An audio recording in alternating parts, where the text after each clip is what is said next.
Good morning students. Today we will start our new chapter Transport and Communication. आज हम अपना नया chapter geography का हम 8th chapter transport and communication start कर रहे हैं। तो आज हम इसके अंदर ट्रांसपोर्ट के बारे में डिस्कस करेंगे, land transport, water transport, air transport और कम्युनिकेशन, इन सभी चीज़ों के बारे में इसमें डिस्कस करेंगे। तो देखिए बेटा, ट्रांसपोर्ट का जो ट्रांसपोर्ट है उसका ह्यूमन लाइफ के अंदर बहुत पुराने समय से इसके साथ इसका लिंक है। पुराने समय के जो लोग थे वो बुल कार्ट, हॉर्स या फिर पैदल जाकर पैदल जाकर ये अपनी यात्रा को पूरी करते थे। It is use to take them days to reach a particular place, but जैसे जैसे नई नई टेक्नोलॉजी आई तो जो मीन्स ऑफ ट्रांसपोर्ट हैं उसके अंदर भी इम्प्रूवमेंट आया। और इस प्रकार से जो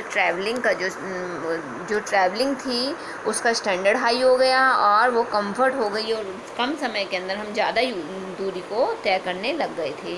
तो जो मीन्स ऑफ ट्रांसपोर्ट हैं उसे वो क्या है, बहुत ही फास्टर हो गया था और बहुत कंफर्टेबल, बहुत आरामदायक हो गया है।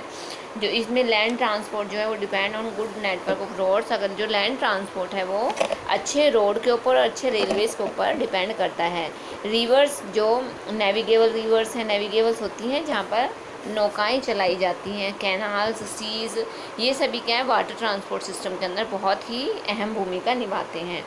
और इसी प्रकार से जो एयर ट्रांसपोर्ट है उसके अंदर अच्छे प्रकार के एयरपोर्ट्स होते हैं, बड़े बड़े एयरपोर्ट्स हैं, वो इसकी बैकबोन का कार्य करते हैं। अब हम इसका अंदर एक एक करके डिस्कस करेंगे। तो देखिए, सबसे पहले आता है लैंड ट्रांसपोर्ट। तो लैंड ट्रांसपोर्ट में देखिए रोडवेज़, जो रोडवेज़ हैं वो roads are most convenient commonly use transport. जो रोड्स होते हैं बहुत ही आरामदायक होते हैं, उसके अंदर ट्रांसपोर्ट सिस्टम को यूज़ किया जाता है। मोड्स ऑफ ट्रांसपोर्ट जैसे रिक्शा, बुलेट कार्ट, साइकिल, बस, ट्रक, कार, जीप, ये सभी चीज़ें कहाँ चलती है, रोड के ऊपर चलती हैं। 2 टाइप के रोड होते हैं, मेटेलिक रोड और जिसे पक्का हाउस बोलते हैं, पक्का रोड बोलते हैं, और अनमेटेलिक रोड जिसे कच्चा रोड बोला जाता है। अब देखिए ये दोनों क्या हैं। अब देखो बेटा, आगे मेटेलिक जो रोड होते हैं, मेटेलिक रोड या पक्का road are made of mixture of rubber, cement, bitumen etcetera. ये इन सब चीज़ों से मिलकर बनते हैं। एक्सप्रेसवे और जो हाईवे होते हैं वो मेटेलिक रोड का ही एग्जाम्पल हैं। ये हाई स्पीड के जो ट्रैफिक्स होते हैं उसके लिए बहुत इंपॉर्टेंट होते हैं। और इसी प्रकार से roads which are made of stones and mud, और ऐसे रोड जो पत्थर और मिट्टी से बनते हैं उन्हें अनमेटल रोड या कच्चा रोड कहा जाता है। इस प्रकार के जो रोड होते हैं वो गांव के अंदर, शहरों के अंदर एक दूसरे को कनेक्ट करने के लिए होते हैं। Cost effective since they can be repaired easily in low cost, और इन्हें कम पैसों के अंदर फिर से रिपेयर करवाया जा सकता है। जो रोड्स होते हैं वो स्टेट कैपिटल्स को जोड़ते हैं जिसे नेशनल हाईवे कहा जाता है, NH बोला जाता है। और जो स्टेट हाईवेज़ हैं वो बड़ी बड़ी शहरों को आपस में कनेक्ट करते हैं। और अंडरग्राउंड रोड्स को क्या कहा जाता है, सबवे कहा जाता है। जो अंडरग्राउंड, जो नीचे से जो रोड जाता है उसे सबवे कहा जाता है, और जो फ्लाई ओवर्स होते हैं वो जो ऊपर से जो रोड जाता है उसे फ्लाई ओवर कहा जाता है। डेवलप, जैसे जैसे शहर देशों के अंदर डेवलप जो कंट्रियाज थी, जो रोड का नेटवर्क था वो भी बहुत बहुत अधिक डेवलप हो गया। और बेस्ट क्वालिटी की जो रोड्स थे वर्ल्ड के अंदर वो ईस्टर्न USA और वेस्टर्न यूरोप के अंदर पाए जाते हैं। इन रोड्स को फ्रीवेज या एक्सप्रेस वे भी कहा जाता है। ब्रिटेन के अंदर जो इस प्रकार के जो रोड हैं उन्हें मोटरवेज कहा जाता है, और जर्मनी के अंदर ये ऐसे रोड को ऑटोबन्स कहा जाता है। रोड्स कैन बी, और जो रोड्स हैं वो माउंटेन एरियाज, डेजर्ट्स, फॉरेस्ट के अंदर भी कंस्ट्रक्ट किए जा रहे हैं, तो बनाए जा सकते हैं। द गोल्डन क्वाड्रिलेटरल और GQ is super highway which connect new Delhi, Calcutta, Mumbai और चेन्नई। जो गोल्डन क्वाड्रिलेटरल रोड है वो उसके द्वारा दिल्ली, कलकत्ता, मुंबई और चेन्नई को कनेक्ट किया गया है। आगे आता है बेटा रेलवे। अब रेलवे में देखिए, जो रेलवेज़ हैं बहुत ही economical means of transport. Economy में तो बहुत ही सस्ता साधन है, सबसे सस्ता साधन रेलवे का ही है। और लॉन्ग डिस्टेंस की जो जर्नी होती है उसके लिए बहुत ही कंफर्टेबल रहता है। और cost of travelling by railway is comparatively lower, मतलब किसी भी हर प्रकार के जो मीन्स ऑफ ट्रांसपोर्ट है उसके अंदर जो रेलवे की जो ट्रैवलिंग होती है वो सबसे सस्ती होती है। प्लेन एरियाज़ के अंदर, मैदानी इलाकों में laying down railway such is must easier मतलब जो प्लेन एरियाज़ हैं वहाँ पर रेलवे की लाइन लगाना बहुत ही इजी है, लेकिन जो हिली एरियाज़ हैं वहाँ पर बहुत ही मुश्किल कार्य हो जाता है। जो रेलवे सिस्टम है उसका इन्वेंशन स्टीम इंजन से शुरुआत हुई थी, इस इंडस्ट्रियल रिवोल्यूशन इसके द्वारा आई थी। और आज के समय के अंदर जो इलेक्ट्रिक इंजन्स हैं उन्हें क्या है, स्टीम उनकी जगह स्टीम इंजन और डीजल इंजन की जगह किसने ले ली, इलेक्ट्रिक इंजन ने ले ली। आजकल इलेक्ट्रिक इंजन को सबसे ज़्यादा यूज़ किया जाता है। जो भारत के जो रेलवे सिस्टम है, great extend with improve trains and tracks, इसके अंदर बहुत सारी नई नई ट्रेन्स का, नए नए ट्रैक्स का इसमें इम्प्रूवमेंट किया गया है। It has largest railway system in Asia, पूरे एशिया के अंदर जो भारत का जो रेलवे सिस्टम है बहुत ही बड़ा है, बहुत लार्जेस्ट है।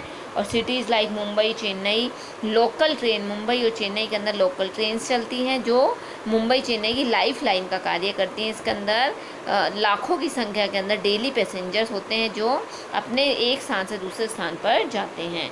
इसके अलावा इसके अंदर जो ट्रेन के अंदर गुड्स, यानी कि गुड्स जो माल जो होता है वो भी इजीली ट्रांसपोर्ट किया जा सकता है।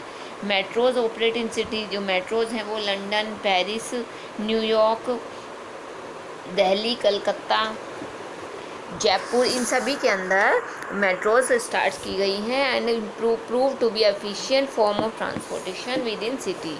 और शहरों के अंदर ये बहुत ही इजी ट्रांसपोर्ट है।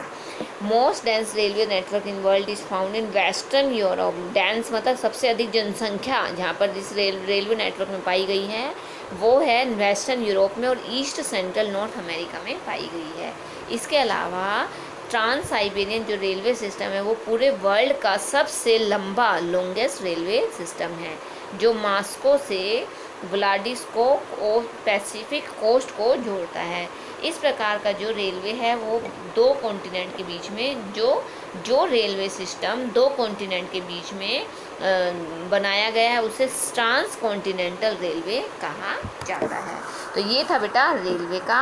आगे आता है वाटरवेज। वाटरवेज में देखिए जो वाटरवेज है वो भी पुराने समय से बहुत ही इम्पोर्टेंट रहा है और यह भी बहुत ही सस्ता साधन होता है ट्रांसपोर्ट का।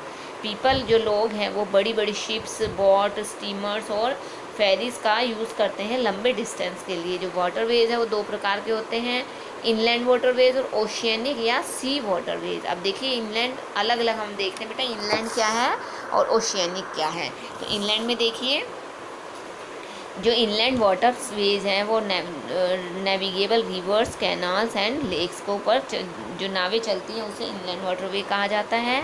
Regulate flow of water, depth and width of waterways determine its development.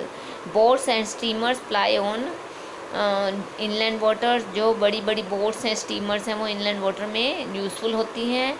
और great lakes between USA and Canada along with Saint Lawrence river are the biggest inland waterway in the world. और संसार के अंदर सबसे busiest जो river है वो है सेंट लॉरेंस रिवर। ये बहुत ही बिजिएस्ट इनलैंड वाटरवे है पूरे वर्ल्ड के अंदर।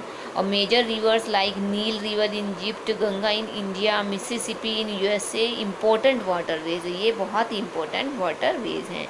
Linking of major rivers by making canals between them has also been done in many countries. मतलब बड़े बड़े रिवर्स के ऊपर जो कैनाल्स वो डैम्स बनाए गए हैं वो भी बहुत इम्पोर्टेंट हैं। Canals have also been constructed to connect oceans और सीज़। जो नहरें बनाई गई हैं वो ओशियंस और सीज़ को जोड़ने के लिए बनाई गई हैं। एग्जांपल के लिए स्वेज कैनाल, जो स्वेज कैनाल है वो रेड सी और मेडिटेरियन सी को आपस में जोड़ती है। और इसका रिजल्ट क्या होता है, distance that a ship can travel to can be greatly reduced. और इसके द्वारा जो बड़ी बड़ी जो शिप्स हैं उसको भी इजीली ट्रैवल किया जा सकता है। नेक्स्ट आता है बेटा oceanic and sea waterways. Oceanic और सी वाटर में देखिए the sea and ocean routes are mainly use to transport people and goods. जो सी और ओशन जो रूट्स होते हैं उसके अंदर लोगों को और सामान को एक स्थान से दूसरे स्थान पर ले जाने के लिए यूज़ किया जाता है। Ships of large capacity like cargo ship. अब जो बड़ी बड़ी जो शिप्स होती हैं जैसे कार्गो शिप, इनको क्या है इस रूट के ऊपर यूज़ किया जाता है। Although it takes a long time, हालांकि ये बहुत अधिक समय ले लेती है for goods to reach the designation, it is still a cheaper mode. लेकिन ये क्या है बहुत ही सस्ता साधन होता है। Important oceanic routes of world देखिए कौन कौन से important world oceanic world routes हैं। फर्स्ट है बेटा नॉर्थ अटलांटिक ओशन रूट, ये नॉर्थ ईस्ट यूएसए को नॉर्थ वेस्ट यूरोप से जोड़ता है, ये वर्ल्ड का सबसे बिजिएस्ट रूट है। सेकंड आता है Mediterranean and Indian ocean route, ये वेस्टर्न यूरोप और ईस्ट अफ्रीका, साउथ एशिया और ईस्ट को जोड़ता है। नेक्स्ट आता है cape of good hope route, ये अमेरिका, यूरोप, साउथ अफ्रीका और केप हुड एशिया और ऑस्ट्रेलिया को जोड़ता है। नेक्स्ट आता है बेटा साउथ अटलांटिक रूट, ये north America, Europe with south America से जोड़ता है। नेक्स्ट आता है नॉर्थ पैसिफिक रूट, यह नॉर्थ वेस्टर्न अमेरिका और ईस्ट एशिया को जोड़ता है। नेक्स्ट है साउथ पैसिफिक रूट, यह ऑस्ट्रेलिया और न्यूजीलैंड को पनामा कैनाल के द्वारा वेस्टर्न यूरोप से जोड़ता है।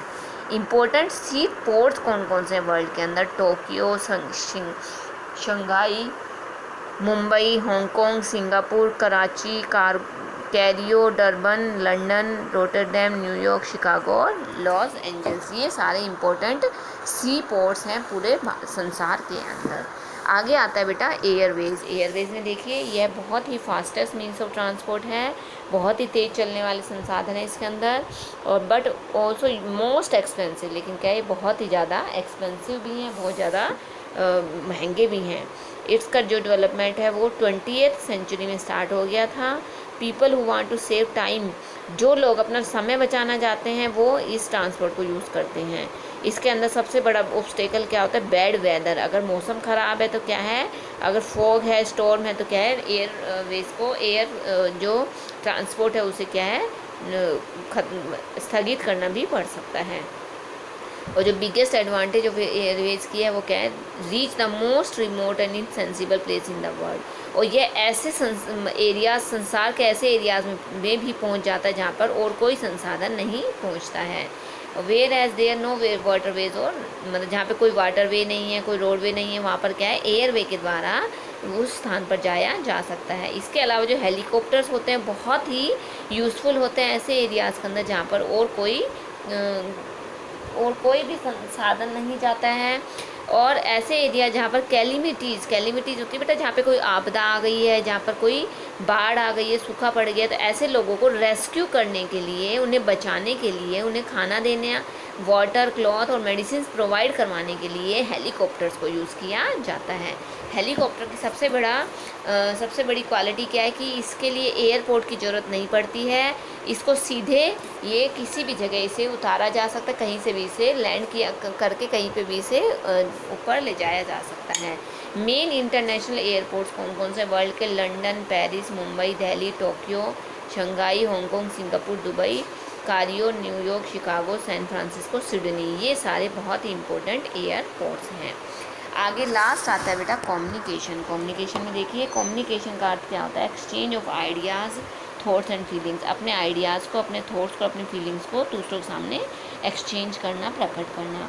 पुराने समय के अंदर जो कार्य होता था वो लेटर्स के द्वारा, मैसेज के द्वारा होता था, लेकिन आजकल जो लोग हैं वो लेटर्स लिखकर, टेलीफोन पर बात करके, या फिर ईमेल भेजकर या टेक्स्ट मैसेज भेजकर भी हम व्हाट्सएप के द्वारा भी क्या हम अपने मैसेज को दूसरे लोगों तक पहुंचा सकते हैं। मॉडर्न समय के अंदर स्मार्टफोन्स आ गए हैं जिसने हमारी लाइफ को बहुत ही कंफर्ट बना दिया है।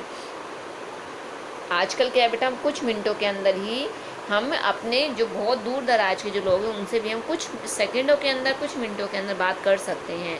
जो एसटीडी की जो सर्विस थी, इसके द्वारा क्या लोग कॉल करके अपने एक शहर से दूसरे शहर में कॉल कर सकते थे। ISD help us to make international call, जो इंटरनेशनल कॉल थी वो ISD थी। मोबाइल्स और हैव रिवोल्यूशन, और जो मोबाइल फ़ोन की जब क्रांति आई, आविष्कार आया, तो ये पूरे संसार के अंदर धीरे धीरे करके फैल गया था। डेवलपमेंट ऑफ टेक्नोलॉजी, जो धीरे धीरे क्या है, जो टेक्नोलॉजी उसका डेवलपमेंट होने लगा, बहुत तेज़ी से टेक्नोलॉजी बढ़ने लगी। अलग अलग प्रकार के मेथड्स को यूज़ करके हम कम्युनिकेशन आपस में करने लगे, और ना केवल बातचीत बल्कि इसके द्वारा एजुकेशन और अवेयरनेस पर्पस के लिए भी क्या हम इसे यूज़ करने लगे थे। और कम्युनिकेशन का जो मीडियम जैसे such as newspaper, television, radio, internet, इनको भी क्या है बहुत बड़े लार्ज लेवल के ऊपर लोगों ने इसका यूज़ किया, और इसे मास मीडिया कहा जाने लगा था। सैटेलाइट्स, अब देखिए सैटेलाइट्स था वो क्या है, कम्युनिकेशन को इसने बहुत फास्ट बना दिया था, और ये जो सैटेलाइट क्या है वो ख़राब वेदर के बारे में एडवांस में ही पहले ही इंफॉर्मेशन दे देता है। There are also satellite phones available today. आजकल क्या सैटेलाइट के फ़ोन भी अवेलेबल हो गए हैं, लेकिन इन्हें केवल हिली एरियाज़ के अंदर ही यूज़ किया जा सकता है, क्योंकि ये डायरेक्ट सैटेलाइट के द्वारा ही कनेक्ट होते हैं। Internet is also another revolution. जो इंटरनेट है वो भी एक बहुत बड़ी क्रांति हुई है ऑफ रिसेंट टाइम के अंदर। It not only provide us information, इसके द्वारा ना हमें इंफॉर्मेशन मिलती है बल्कि हम किसी भी प्लेस पर जाकर किसी भी बुकिंग और टिकट्स, हम ट्रांसपोर्ट की टिकट की बुकिंग करवा सकते हैं, बिल की पेइंग कर सकते हैं, हम ऑनलाइन चीज़ें खरीद सकते हैं। ये सारा कार्य हम इसके द्वारा कर सकते हैं। अब देखिए मास मीडिया जो है बेटा उसके 2 टाइप्स होते हैं, इलेक्ट्रॉनिक मीडिया और प्रिंट मीडिया। इलेक्ट्रॉनिक मीडिया क्या होता है, जो चीज़ें इलेक्ट्रिक यानी कि बिजली से चलती हैं, इसमें टीवी, रेडियो, टेलीविज़न, सिनेमा, ये सारी चीज़ें, कंप्यूटर, ये सब कुछ आता है। प्रिंट में होता है जो चीज़ें छापी जाती हैं, जैसे न्यूज़पेपर, मैगज़ीन, पम्पलेट, ये सारी चीज़ें प्रिंट मीडिया में आती हैं। सिनेमा और जो थिएटर है वो भी क्या है मास मीडिया में ही आते हैं, जिसके द्वारा एजुकेशनल जो हमारी नॉलेज है वो भी बढ़ती है। कैंपेन्स लाइक पल्स पोलियो, इसके द्वारा क्या है ये मास मीडिया के द्वारा ही संभव हो पाया है। कम्युनिकेशन थ्रू इंटरनेट के द्वारा और ईमेल के द्वारा जो कम्युनिकेशन होता है वो बहुत ही कंफर्टेबल होता है। फिज़िकल जो डिस्टेंस होती है वो बहुत अधिक होती है इसके अंदर, लेकिन हम कुछ समय के अंदर ही हम अपने करीबी रिश्तेदार से बातचीत कर सकते हैं, बिजनेस रिलेटेड बातचीत हो जाती है। बुकिंग ऑफ रेलवे की अगर हमें बुकिंग करनी है, एयर की अगर हमें टिकट बुक करनी है, तो ये क्या है कुछ ही सेकंडों के अंदर हम इंटरनेट के द्वारा इसे बुक कर सकते हैं। और जो बैंक का कार्य होता है वो भी इंटरनेट के द्वारा ही होता है। और जैसे जैसे टेक्नोलॉजी में इम्प्रूवमेंट होता गया, कम्युनिकेशन से रिलेटेड जो भी चीज़ें थी उनके अंदर भी इम्प्रूवमेंट हुआ, और world has acquired a concept of global village. और जो पूरा संसार था वो एक छोटे से गांव के रूप में परिवर्तित हो गया। कहने का अभिप्राय है बेटा, जो मतलब इतना बड़ा संसार है, अगर हमारा कोई रिश्तेदार अमेरिका में बैठा है, लंदन में बैठा है, जापान में है, तो हम उससे क्या है कुछ ही मिनटों के अंदर हम उससे बातचीत करके, टेलीफोन करके, मैसेज करके हम उसके जानकारी ले सकते हैं। हमें कुछ ही सेकंड के अंदर हमें हज़ारों लाखों किलोमीटर जो दूर हमारा रिश्तेदार है उससे क्या है, जो हमारा डियर वन है, हम उससे बातचीत करके हम उसकी सारी नॉलेज प्राप्त कर सकते हैं। तो ये आपका बेटा चैप्टर था, ये आप चैप्टर अब कंप्लीट हो गया है। अगर आपको किसी भी प्रकार का डाउट है तो आप मुझसे डिस्कस करोगे। Okay, thank you.